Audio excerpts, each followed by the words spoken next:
मंगलमय मंगल करण वीतरागवे ज्ञान। नमो ताहि जात भय अरहंतादि महान। करि मंगल करि हो महा ग्रंथ करण को काज। जात मिलै समाज सब पावे निज पद राज। इस भव तरु कामूल एक जानहु मिथ्या भाव। ताको करि निर्मूल अब करिए मोक्ष उपाय।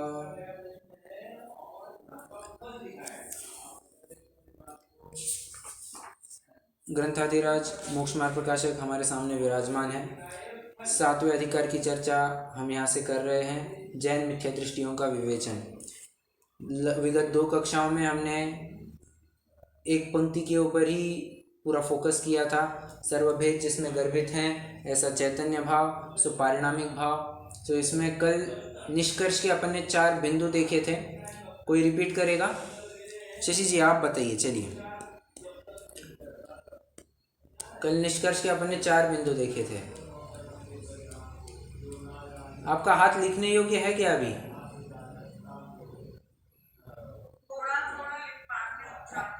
अच्छा, ठीक, ओके।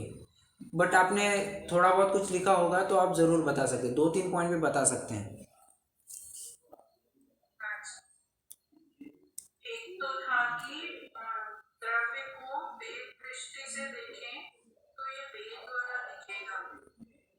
प्रदेश वेद, पर्याय वेद, वेद द्वारा बराबर। और प्रदेशों को अखंड रूप से देखो, काल को, पर्यायों को अखंड रूप से देखो, गुणों को अभेद रूप से देखो तो द्रव्य ध्रुव दिखेगा। बिल्कुल सही।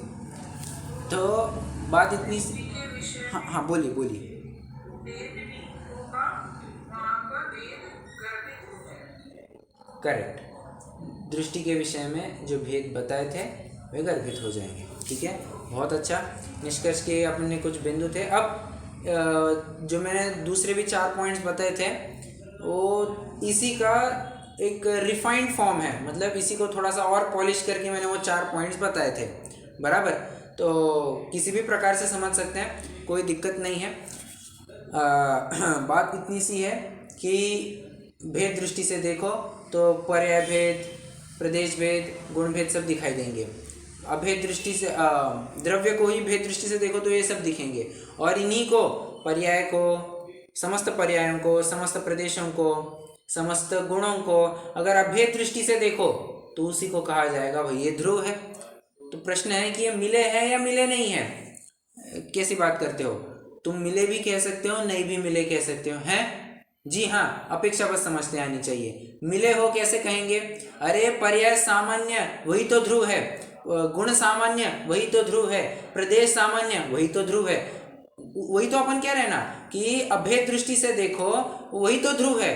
अब पर्याय सामान्य कहो, अभेद दृष्टि से कहो, एक ही बात हो गई सारी। सिंपल है। तो पर्याय सामान्य वही द्रव्य, गुण सामान्य वही द्रव्य, प्रदेश सामान्य वही द्रव्य या ध्रुव, दृष्टि का विषय वही सब बात है। तो शामिल हो गए ना, सामान्य रूप से सभी शामिल हो गए। और शामिल कैसे नहीं है? अगर तुम प्रत्येक प्रदेश को विचार करोगे, प्रत्येक गुण को विचार करोगे, प्रत्येक पर्याय को विचार करोगे तो क्या होगा? तो व्यग्रता होगी, विकल्प उत्पादक रहेंगे। इसलिए अलग से सेवन, अलग से इन सबको शामिल नहीं किया जाता है। एक मैं आपको उदाहरण देता हूँ, खट से आपको ख्याल में आ जाएगा। ठीक है, डॉक्टर ने कहा अपन को कि तुम्हें बहुत गर्मी हो रही है। तुम, वो उदाहरण उस दिन भी दिया था, आज फिर से उदाहरण दे रहा हूँ। तुम्हारे पेट में बहुत गर्मी हो रही है ना, तुम एक काम करो, तुम्हें टाइम टू टाइम पानी पीना चाहिए, टाइम टू टाइम तुम्हें थोड़ी क्या कहना चाहिए, नींबू लेना चाहिए, थोड़ी इलायची खा लेनी चाहिए। तो एक सीधा सा सॉल्यूशन क्या था भैया? 4 विकल्प करने से अच्छा है तुम एक शिकंजी का सेवन कर लो, तुम्हारा काम बन जाएगा। बराबर है।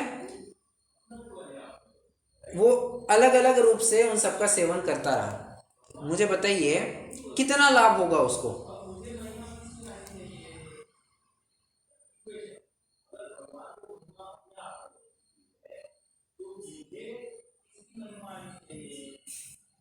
जितना लाभ उसको एक शिकंजी लेने में होगा, उतना लाभ उसको एक एक वस्तु लेने में होगा या नहीं होगा? एक ही वस्तु लेने में ज़्यादा लाभ होगा, अलग अलग में तो नहीं। बराबर बराबर।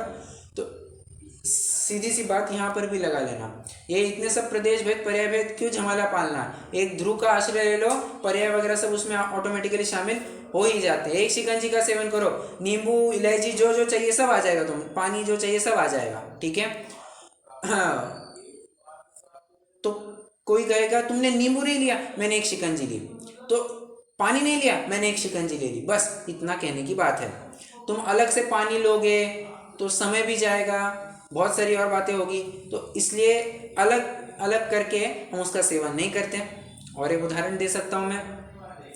आपको सब्जी बनानी है, ठीक है, हमको भोजन करना है, तो भोजन में हम ऐसे कहते हैं क्या कि मिर्च लाओ, सब्जी लाओ, नमक लाओ, मसाले लाओ, तेल लाओ और अग्नि लाओ, ऐसा अलग अलग रूप से हम सब इकट्ठा करते हैं, या सबको एक साथ में ही बघार देना है तो बघार दे देते हैं और फिर उसका सेवन करते हैं। क्या करते हैं अपन?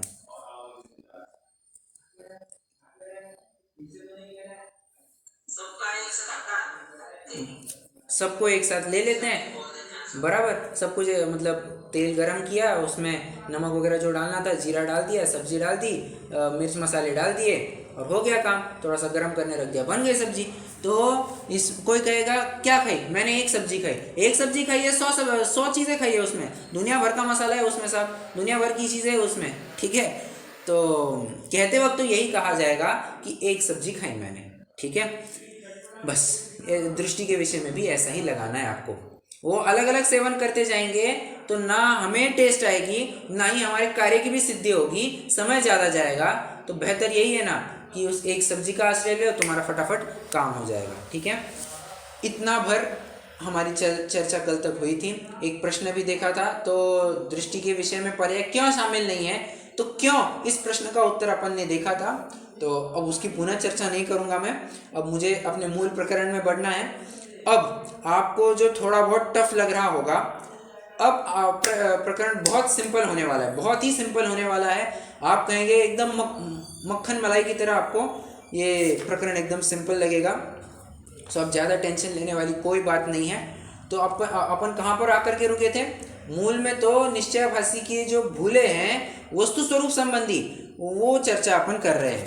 ठीक है, तो पहला मुद्दा क्या था? स्वयं को सिद्ध समान मानते हैं। ये याद होने चाहिए। हाँ, निश्चयाभासी की क्या क्या भूले हैं, आपको अगर शॉर्ट नोट पूछा जाए तो आपको ये पॉइंट्स तो लिख कर ही निकालने हैं और बस एक लाइन में उसको डिस्क्राइब करना है। ठीक है, निश्चयाभासी मिथ्या दृष्टि की वस्तु स्वरूप संबंधी भूले, इस पर नोट लिखिए।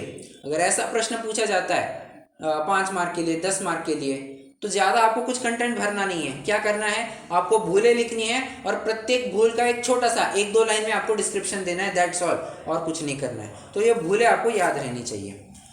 तो सबसे पहला पॉइंट क्या है? स्वयं को सिद्ध समान मानता है। दूसरा, स्वयं को शुद्ध मानता है। तीसरा, जिसकी अपन चर्चा कर रहे हैं, वर्तमान पर्याय में ही केवल ज्ञान प्रकट मानता है। पंडित साहब उसको समझा रहे हैं, बाबा केवल ज्ञान स्वभाव और केवल ज्ञान की व्यक्तता दोनों अलग अलग है। माना कि वो केवल ज्ञान की जो व्यक्तता है वो स्वभाव के आश्रय से ही हुई है, परंतु स्वभाव और उसकी व्यक्तता, शक्ति और व्यक्ति दोनों भी अलग अलग होते हैं। ठीक है,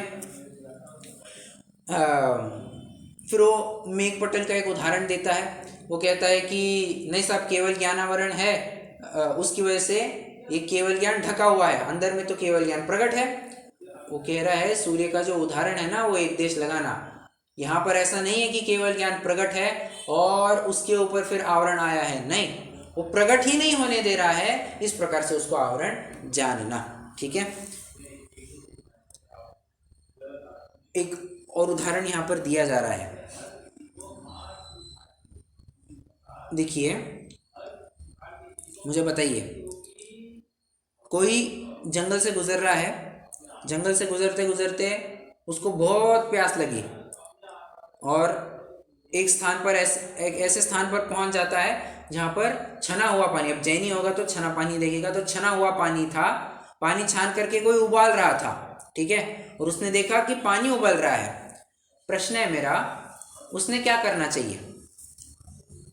उबलता पानी लेना चाहिए, नहीं लेना चाहिए, क्या करना चाहिए?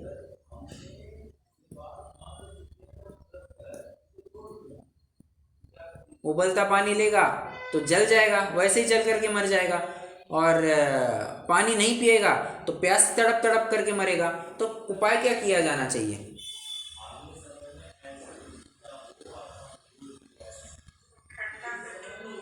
अरे जंगल में काहे का ठंडा करेंगे साहब जंगल में कैसे ठंडा करेंगे? उससे चन्ना लेकर और पानी भर। अरे उतना ही पानी, अरे ज़्यादा बाल की खाल मत निकालिए उदाहरण से बस बात समझे, उत्तर दीजिए। ज़्यादा उदाहरण को घिसेंगे तो दिक्कत होगी साहब।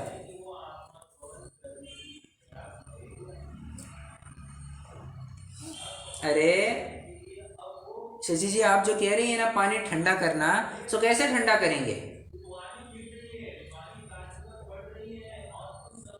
अच्छा मुझे बताइए, पानी गर्म करना होगा तो क्या करना पड़ेगा?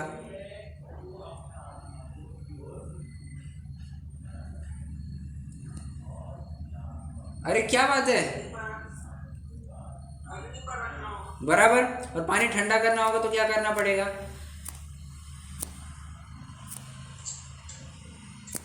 अग्नि से उतार कर फिर टाइम लगेगा।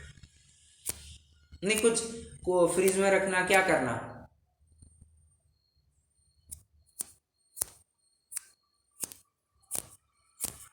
मैं वैसे ही एक चुटकुला सुनाता हूँ आपको। ये बात है 2019 के दशलक्षण की, 2019 नहीं, उसके पहले की होनी चाहिए, 2017-18 के दशलक्षण की बात होनी चाहिए। हमारे यहाँ पर विराट जी आए हुए थे विद्वान के रूप में। तो प्रकरण चल रहा था, तो प्रकरण चलते चलते उन्होंने प्रश्न पूछा, बताओ पानी को गर्म करने के लिए क्या लगता है? तो मैंने बोल दिया हीटर लगेगा, पानी गर्म हो जाएगा। और पानी को ठंडा करने के लिए क्या करना पड़ेगा? मैं ऐसे एकदम फ्लो में बोल दिया, हाँ कूलर लग जाएगा। उत्तर नहीं है ये, पानी को ठंडा करने के लिए कूलर नहीं लगेगा, तो पानी को ऐसे ही रख दो, अपने आप ठंडा हो जाएगा। वो पानी को ठंडा करने के लिए कुछ करने की ज़रूरत नहीं होती है, बस ऐसी ही बात है। ये जो गर्म पानी देख रहा है ना, उसने क्या करना चाहिए? पेशेंस, पेशेंस, रुको जरा, आधा घंटा रुको, वही गर्म पानी थोड़ी देर बाद थोड़ा बाजू में रखोगे तो अपने आप वो ठंडा हो जाएगा, उसका सेवन कर लेना, तुम्हारी प्यास भी बुझ जाएगी और नहीं तुम्हें चटका भी कोई बैठेगा। सिंपल सी बात है। यही बात यहाँ पर भी कहना चाह रहे हैं कि जो केवल ज्ञान कहा है ना, वो केवल ज्ञान स्वभाव से है बाबा, केवल ज्ञान स्वभाव से है, परंतु तुम उसको वर्तमान में व्यक्त मानोगे तब तो जल करके मर जाओगे, और आश्रय नहीं करोगे तो केवल ज्ञान प्रकट नहीं करोगे। दोनों बातें हैं, उदाहरण से सिद्धांत लगा लेना बराबर। उसी उदाहरण में क्या था कि पानी, किसी ने सुन रखा था पानी तो शीतल होता है, पानी तो शीतल होता है, तो अगर वो पानी तो शीतल होता है ये मान करके वो उबलता पानी अगर पीने जाएगा तो जलेगा। उसी प्रकार कोई केवल ज्ञान, मेरे में केवल ज्ञान है, मुझ में केवल ज्ञान है, ये स्वभाव रूप से न समझ करके वर्तमान व्यक्तता को ही समझ ले तो दिक्कत होगी। बस यही बात उदाहरण के माध्यम से बताई जा रही है, ठीक है। चलिए, इतना जो अपना थोड़ा बहुत प्रकरण बचा था उसको अपन पढ़ते हैं और फिर अपन को नेक्स्ट पॉइंट चालू करना है। 3 बिंदु की चर्चा, तीसरे बिंदु की चर्चा कंप्लीट होगी, चौथा बिंदु अपन को प्रारंभ करना है। देखिए, तथा ऐसा जानना कि वस्तु में पर निमित्त से जो भाव हो उसका नाम औपाधिक भाव है, और पर निमित्त के बिना जो भाव हो उसका नाम स्वभाव भाव है। अंडरलाइन करो, स्टार मार्क करो, जो करना है करो, बहुत इंपॉर्टेंट लाइन है ये, रट्टा मारनी है आपको। वर्ड टू वर्ड नहीं मारेंगे तो भी चलेगा, बट इसका भाव तो आपको अच्छे से समझ में ही आना ही चाहिए। जो पर के निमित्त से भाव हो उत्पन्न होते हैं उसको औपाधिक भाव कहते हैं, और जो पर निमित्त से उत्पन्न नहीं होते हैं उनको स्वभाव भाव कहते हैं। अब मुझे बताइए क्या क्षयिक भाव औपाधिक भाव है या नहीं है?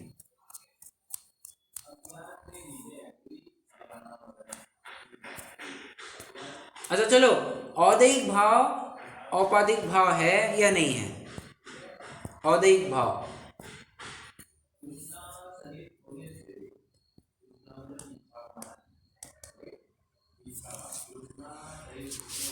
थोड़ा सा फास्ट फास्ट।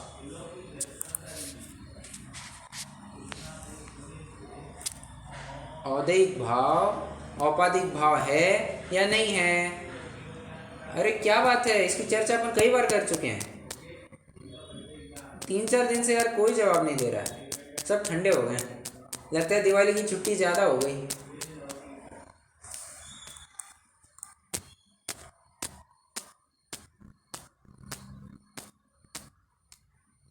अरे अभी भी कोई जवाब नहीं दे रहा है, क्या बात है? कोई तो जवाब दो। भैया जी एक बार फिर से बोलिए। अरे तो बोलो ना वैसा, मैं 5 मिनट 2-3 मिनट हो गए मैं रुक रहा हूँ। प्रश्न नहीं समझ में आया तो थोड़ा फास्ट बताया भी कीजिए, सबके लिए बात है। नहीं तो मुझे रुकते बैठना पड़ेगा। ठीक है, प्रश्न मेरा ये है, क्या औदैहिक भाव औपाधिक भाव है या नहीं है? ओके, शैक्षणिक भाव औपाधिक भाव है या नहीं है? क्षायिक भाव औपाधिक औपशमिक भाव औपाधिक भाव है या नहीं है?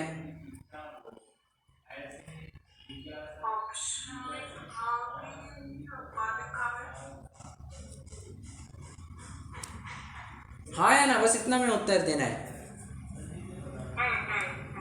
क्षायिक भाव औपाधिक भाव है या नहीं है? क्षायिक भाव औपाधिक भाव नहीं है।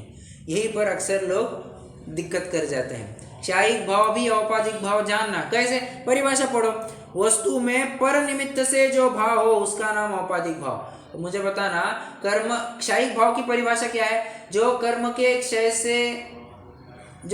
क्षय के निमित्त से उत्पन्न भाव होते हैं उन्हें क्षयिक भाव कहते हैं। अब कर्म के निमित्त का क्षय हुआ, कर्म क्षय का निमित्त हुआ ना, बस क्षयिक भाव को भी औपाधिक भाव कहा जाता है, ये समझना, क्योंकि वहां पर का निमित्त लगा है। क्षयिक नाम से ही समझ में आती, किसी का क्षय करके उत्पन्न हुआ भाव है। ठीक है, और पारिणामिक भाव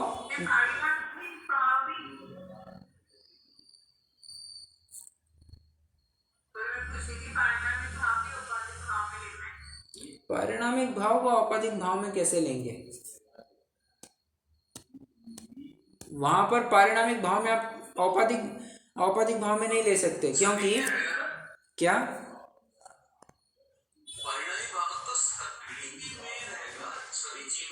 बराबर, तो वो तो स्वभाव भाव है।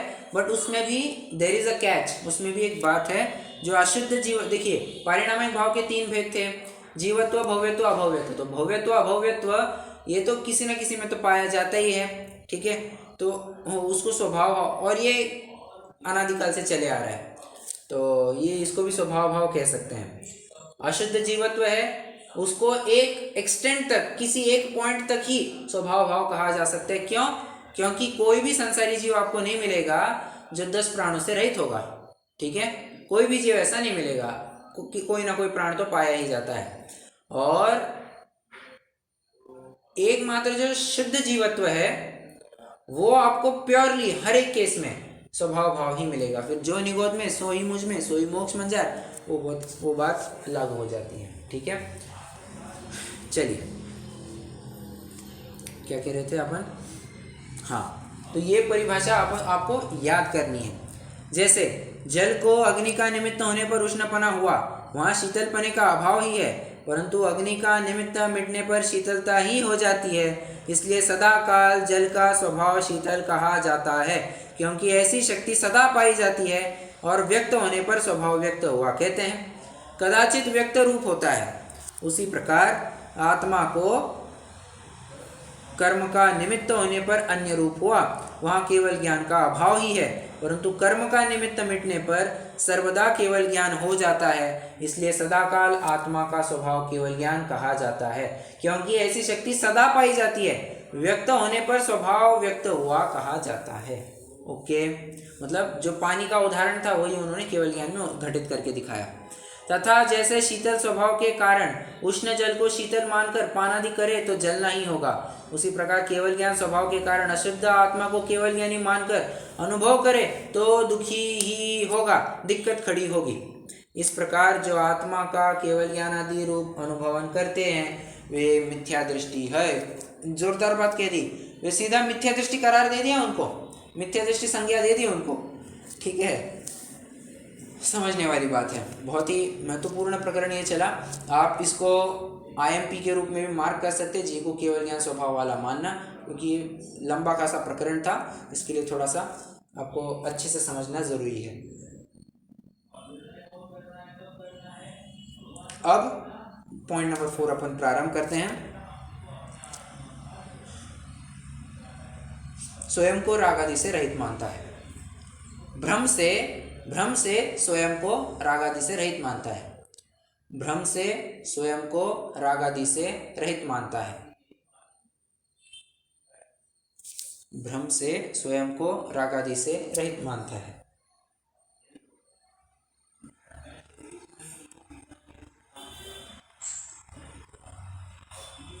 पंडित साहब उसको पूछते हैं, तू बता, अब अपन इसका चलो पहले तो अपन ये समझते हैं इसके पीछे का बैकग्राउंड क्या है, वो क्या कहना चाह रहा है, मतलब किस आधार पर वो ये मान रहा है कि राग आदि भाव मेरे नहीं है, मैं राग आदि से रहित हूँ। किस आधार पर कह रहा है, तो आधार के रूप में लिखिए समयसार गाथा 50 से लेकर 55। 50 से लेकर 55 डॉक्टर साहब माइक चालू है।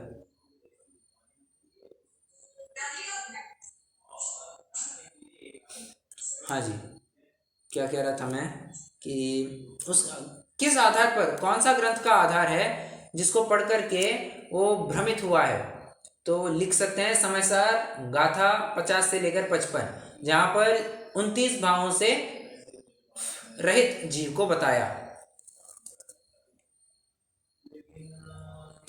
फिर कल भी अपन ने कुछ उदाहरण देखे थे, जैसे णवियोधि अपमत्तो, समयसार गाथा 6, गाथा 7, 6वीं गाथा, 7वीं गाथा।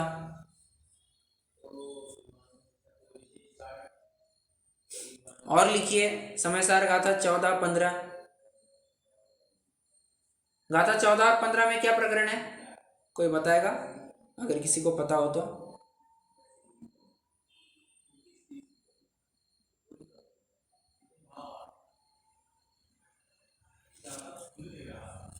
जो पश्यद्यपाणम् अबद्धपुट्ठम् अनन्यं नियतम् अविशेषं संयुक्तं तं शुद्धनयं वियाणि।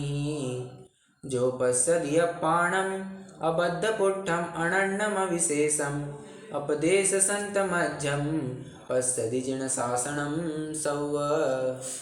क्या बात आ रही है, जो पश्यति अपाणम, आत्मा को देखता है किस प्रकार, अबद्ध अस्पृष्ट अबद्ध पुट्ठम अनन्यम, अनन्य नियत और अविशेष, इस प्रकार से जो देखता है वो समस्त जिन शासन को देख लेता है। ठीक है, अब ये सारे कुछ आधार पढ़ करके वो भ्रमित हो गया है, वो विचारता है कि राग आदि तो मेरे है ही नहीं। और समझना, आपको शुरुआत की ही गाथाओं में ये इतने मैंने 3-4 आधार दे दिए, शुरुआती गाथाओं के ही ये आधार है। 6वीं गाथा 7वीं गाथा मैंने बोल दी, 14वीं 15वीं गाथा बोल दी, हो गई। शुरुआत की 15 गाथों में मैंने आपको 4 आधार, 4 गाथें दिखला दी। तो कहने की बात है कि समयसार पढ़ना प्रारंभ करते से ही वो ऐसे आधार देखेगा तो दिक्कत होनी है ना, इसलिए। और वो कहता है व्यवहारो भूदत्तो, व्यवहारो भूतर्थ है, बस और दिक्कतें प्रारंभ हो जाती हैं। तो इन सब आधारों को पढ़ करके वो भ्रमित हुआ है। पंडित साहब अब तर्कों के माध्यम से उसका खंडन और निराकरण करेंगे। पहली बात तो ये समझिए, प्रश्न ये पूछा जा रहा है, पंडित जी आप शंकाकार को प्रति प्रश्न कर रहे हैं, क्या तू बता अगर ये तेरे नहीं है तो किसके हैं। देखो,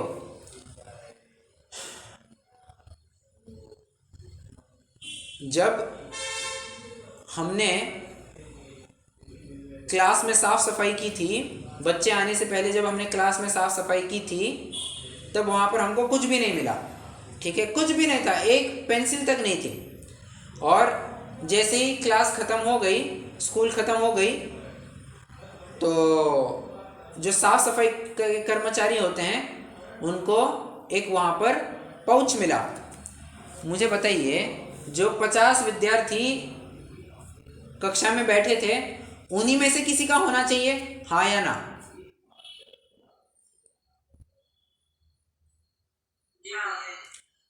अगर 50 के 50 ये कहे कि नहीं, ये मेरा नहीं था, ये मेरा नहीं था, क्या ये संभव है?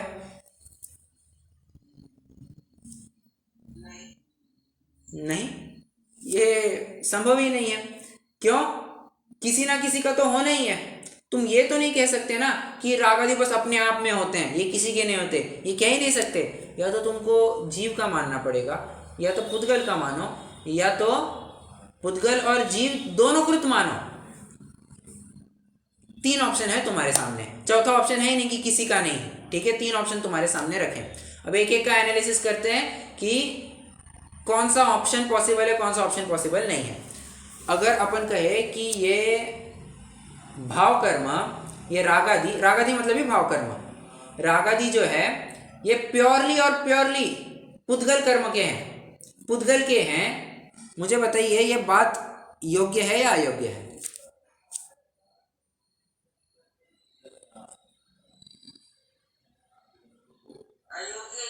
क्यों? क्यों? क्योंकि मतलब आगे तो हम जीव भी करेंगे ना, तो सुख तो होगा ना। ठीक है, ठीक है, ठीक है। एक और तर्क है, एक और तर्क है। तो यदि भाव कर्म है तो द्रव्य कर्म है, नहीं नहीं नहीं, वैसा भी नहीं, वैसा भी नहीं। यहाँ पर अभी रागादि मतलब भाव कर्म की बात लीजिए, द्रव्य कर्म को यहाँ पर बीच में मत लाइए। देखो मैं एक बात बताता हूँ, क्या हम भाव कर्मों को छू सकते हैं, चख सकते हैं,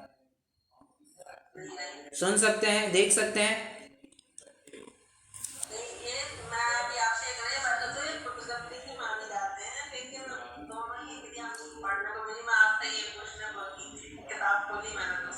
अच्छा, तो बात ये है ना कि साफ साफ ख्याल में आ रहा है कि ये रागादि है, ये जो भाव कर्म है स्पर्श रस गंध वर्ण से रहित है, और पुद्गल है तो स्पर्श रस गंध वर्ण वाला है। तो प्योरली और प्योरली ये पुद्गल द्वारा किया हुआ कार्य है, ये बात तो बैठती ही नहीं है। Option eliminated. अब 2 ऑप्शन बचते हैं, उसमें से एक ऑप्शन और विचारते हैं। पुद्गल और जीव दोनों का किया कराया है, यदि दोनों करते तो क्या होता? लोक में एक कहावत प्रचलित है, जो करेगा क्या पड़ोसी भरेगा? हाँ ठीक है, ठीक है, हाँ, पड़ोसी काय को भरेगा, बराबर, जो करेगा वो भरेगा। अब मुझे बताइए, अगर जीव और पुद्गल दोनों का किया हुआ ये भाव कर्म होता तो क्या होता?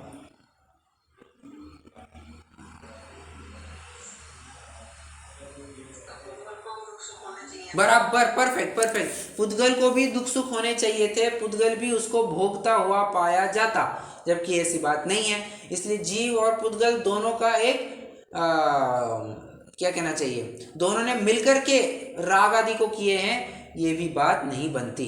तो तीसरा ऑप्शन एक ही बचता है, क्या कि जीव के ही किए कराए राग आदि होते हैं। सिंपल सी बात है, एलिमिनेशन मेथड से अपन ने फाइनल आंसर के ऊपर अराइव किया, ठीक है। अब देखिए, इसके लिए समय सार में कलश दिया है, कलश नंबर 203। मैं इसको यहाँ से पढ़ता हूँ। कार्यत्वाद कृतं न कर्म न च जीव प्रकृत्योर्द्वयोरज्ञाया प्रकृते स्वकार्यफलभो भावानुषंगात् कृति। न कस्या प्रकृतेरचित्वलसनात् जीवोऽस्य कर्ता ततो जीवस्यैव च कर्म तच्चिदनुगं ज्ञाता न यत्पुद्गल। फिर से लास्ट लाइन, जीवस्यैव च कर्म तच्चिदनुगं ज्ञाता न यत्पुद्गल। ये जो तच्चिदनुगम, ये जो शब्द है ना आखिरी पंक्ति में, इसको सर्कल कीजिए, इसको सर्कल कीजिए। तच्चिदनुगम क्या अर्थ है? चैतन्य का अनुसरण करने वाले। तच्चिद अनुगम, वह चैतन्य का अनुगम अनुसरण करने वाला है। कौन? कौन? ये रागादि चैतन्य का अनुसरण करने वाले है। ठीक है। और चैतन्य का अनुसरण करने वाले मतलब ये तूने ही किए हैं, किसी और पराये ने नहीं किए हैं, ये तेरा ही किया कराया है। और पुद्गल तो बिल्कुल भी इसका कर्ता नहीं है।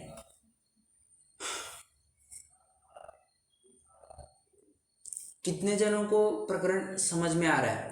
मुझे नहीं लगता कुछ टफ है, क्योंकि मैंने पहले भी बताया था। कितने जनों को टफ लग रहा है?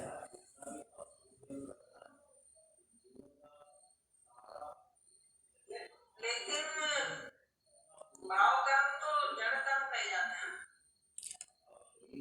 यही तो भूल मिथ्या दृष्टि कर रहा है ये, यही तो भूल ये निश्चयवासी कर रहा है।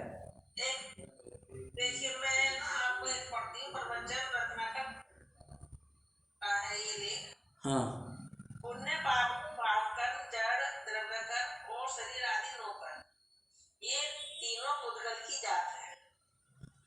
भगवान आत्मा ज्ञान की जात है।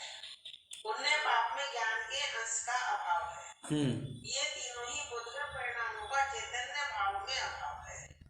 ये तीनों ही भगवान आत्मा के परिणाम नहीं, क्योंकि भगवान आत्मा ज्ञान स्वभावी वस्तु होने से उसके परिणाम ज्ञान रूपी होते हैं, जबकि इन तीनों में चैतन्य के अंश का अभाव है। व्यवहार रतन त्रय में शुभ राग है, ये पुद्गल का परिणाम है, क्योंकि ये राग चैतन्य से खाली है। ऐसी बहुत कठिन है भाई, यह ऐसी बात बहुत कठिन है भाई।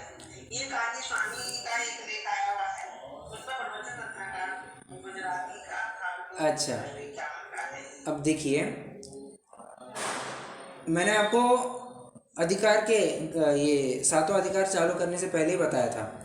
अगर आप नए विवक्षा समझने में चूक जाते हैं तो कुंती का कुति होने में देर नहीं लगेगी। ठीक है। इसीलिए ये जो अपेक्षा है ये अलग अपेक्षा है। आप जो अपेक्षा बता रहे हैं वो दृष्टि का विषय है, वो आध्यात्मिक विषय चल रहा है। यहाँ पर तो सामने वाला निश्चय व्यवहार के कंसेप्ट को ही नहीं समझ रहा है, उसको समझाया जा रहा है बाबा ये तेरे ही किए कराए हैं, किसी और का किया कराया नहीं है, ये उसको समझाया जा रहा है। ठीक है। तो वो प्रकरण अलग है। जब आप अध्यात्म की चर्चा करेंगे, जब आप आत्मानुभव के दौर में रहेंगे, तब आपको वो प्रकरण योग्य रहेगा। यहाँ पर वो प्रकरण है ही नहीं, यहाँ पर आत्मानुभव है ही नहीं ना, यहाँ पर तो सामने वाला निश्चय व्यवहार में गड़बड़ कर रहा है। इसलिए फिर उसको ये तर्क दिया जा रहा है कि तेरे ही किए कराए हैं, तेरा ही अनुसरण करने वाले है। ओके। तो इसलिए मैं कह रहा हूँ नए विवक्षा को बराबर समझिए, नए विवक्षा नहीं समझेंगे तो दिक्कत होगी।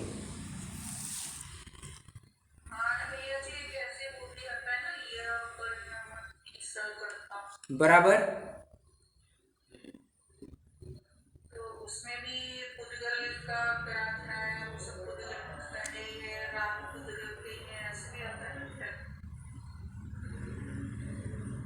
हाँ हाँ, बराबर ना, बराबर। मैं वही तो कह रहा हूँ, आप you should be able to distinguish. आपको अंतर करते आना चाहिए कि बाबा ये अध्यात्म का प्रकरण चल रहा है या यहाँ पर नए विवक्षाओं का ज्ञान चल रहा है, खंडन मंडन की चर्चा चल रही है। यहाँ पर तो एक प्रकार से खंडन मंडन की चर्चा चल रही है। समझ में आ रहा है? अध्यात्म की चर्चा में डेफिनेटली आप जो कह रहे हैं वही बात सही है। क्या कि रागादि मेरे नहीं है, ये तो पूर्णतया प्रकृत है। तो ये तो अध्यात्म के जोर में सही है, चल जाएगा, परंतु उसका एकांत अच्छा नहीं है ना। उसका एकांत कर बैठेंगे तो निश्चयवासी जैसी भूल हो जाएगी, और उस एकांत को मिटाने के लिए फिर पंडित जी आपको अब फिर से आधार देना पड़ रहा है। बाबा तू जिस समय सार का आधार दे रहा है ना, उसी समय सार के कलश में देख क्या लिखा है, तच्चिद अनुगम, चैतन्य का अनुसरण करने वाले हैं। ये रागादि तूने ही किए हैं, बात ऐसी है, सामने वाला मरीज कैसा होगा उस अनुसार दवाई दी जाएगी। हाई बीपी का मरीज होगा तो लो बीपी की दवाई बिल्कुल नहीं चलेगी, और लो बीपी का मरीज होगा तो हाई बीपी की दवाई नहीं चलेगी। क्यों? अगर ऐसे कर देंगे तो दोनों भी मरने हैं, दोनों भी मरने वाले हैं। गोली दिखने में बराबर वैसी होगी, दवाई दिखने में बराबर वैसी होगी, कंपनी भी सेम होगी, सब होगा। बस हाई का अगर तुमने लो पढ़ लिया, गई दिक्कत, गई भैंस पानी में, सारी दिक्कतें होने वाली हैं। बस वैसी बात है, अपेक्षाएं समझ में आनी चाहिए। सामने वाले को नए विवक्षा का ज्ञान नहीं है तो वो जो आपने पढ़ करके दिखाया ना अभी, वैसी तो भूल ये कर रहा है। अभी वर्तमान में वैसी ही मान्यता तो बनाए रखा है कि मेरा थोड़ी ना किया है, तो पुद्गल कर्म का है, पुद्गल कर्म का है। अरे वो पुद्गल कर्म का है तो तू बताइए संसार अवस्था फिर किसकी है? आप प्रत्यक्ष संसारी है, ये बात अपन ने पढ़ी थी। आप प्रत्यक्ष संसारी है, साफ साफ देखने में आ रहा है कि बाबा तू अशुद्ध अवस्था में है, तो अशुद्ध अवस्था तेरी नहीं तो फिर किसकी है? तेरी ही तो होनी चाहिए ना। ये ऐसी बात समझ में आनी चाहिए। नई विवक्षा समझेंगे तो सब एकदम चंगासी, नई विवक्षा नहीं समझेंगे तो घूमते रह जाएंगे। अरे इस ग्रंथ में ये लिखा, उस ग्रंथ में ये लिखा, कौन सी सही बात है? मेल बिठाते आना चाहिए।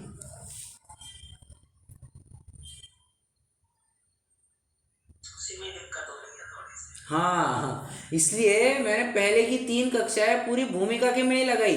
निश्चय किसे कहेंगे, व्यवहार किसे कहेंगे, वस्तु स्वरूप अपेक्षा क्या और मोक्ष मार्ग अपेक्षा क्या, इसी के लिए अपन ने चर्चा की थी।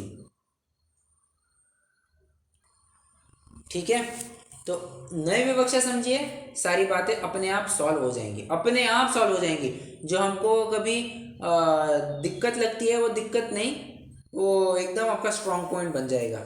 नए विवक्षा का ज्ञान बहुत आवश्यक है। ठीक है, मैं बार बार आपको लगेगा यार ये बार बार क्यों बता रहे हैं, क्योंकि मैं जानता हूँ ना ये निश्चयभाषी की भूल जो है ये इसी को लेकर के तो हुई है।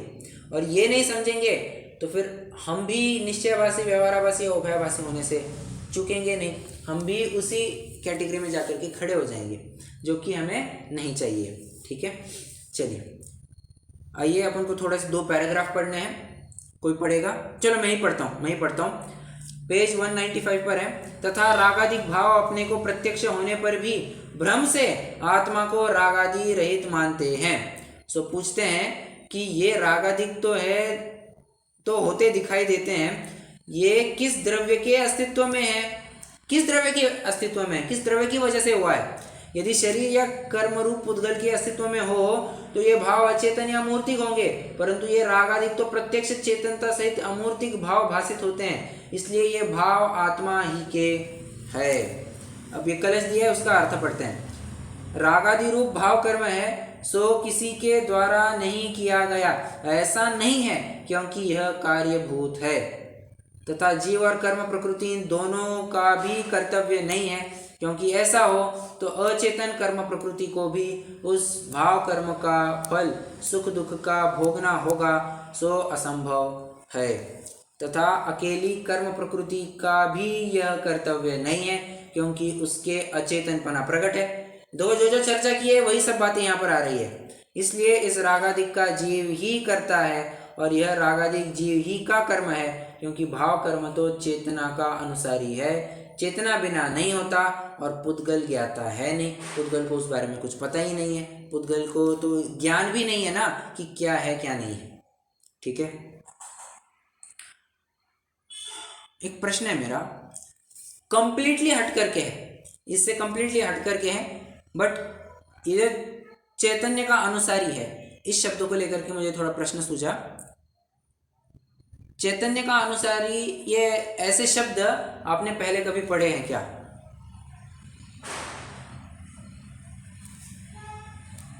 इसमें था ना निरान दर्शन परफेक्ट, बहुत अच्छा, परफेक्ट आंसर। चैतन्य के अनुविधायी मतलब ही अनुसारी, तो चैतन्य के अनुविधायी परिणाम को ही उपयोग कहते हैं, चेतना कहते हैं। सिंपल सी बात है। वैसी बात यहाँ पर भी बता दी कि चैतन्य का अनुसरण करने वाले है। इस प्रकार रागादि भाव जीव के अस्तित्व में है, ये तुम मान। और एक बात है ना, बिन जाने ते दोष गुणन को कैसे तजिए गई है। अपने में प्रकट दोषों को अगर विचारेंगे नहीं, उसका ज्ञान नहीं करेंगे, तो उसके अभाव का उपाय भी कैसे कर सकते हैं? नहीं कर सकते हैं। ठीक है, चलिए कोई प्रश्न हो तो पूछ सकते हैं, नहीं तो अब मैं यहीं पर रुक जाऊंगा, क्योंकि जो प्रकरण है ना अगला, उसके लिए थोड़ा अलग से टाइम लगेगा अपन को। 5वां पॉइंट। तो स्वभाव में ज्ञान दर्शन तो स्वभाव वाली बात है और ये तो विभाव वाली बात हो जाएगी। हाँ बराबर बराबर, ये विभाव के रूप में, वहां पर स्वभाव के रूप में अनुसरण करता है, इस प्रकार प्रयोग किया था उसका शब्द, उस शब्द का।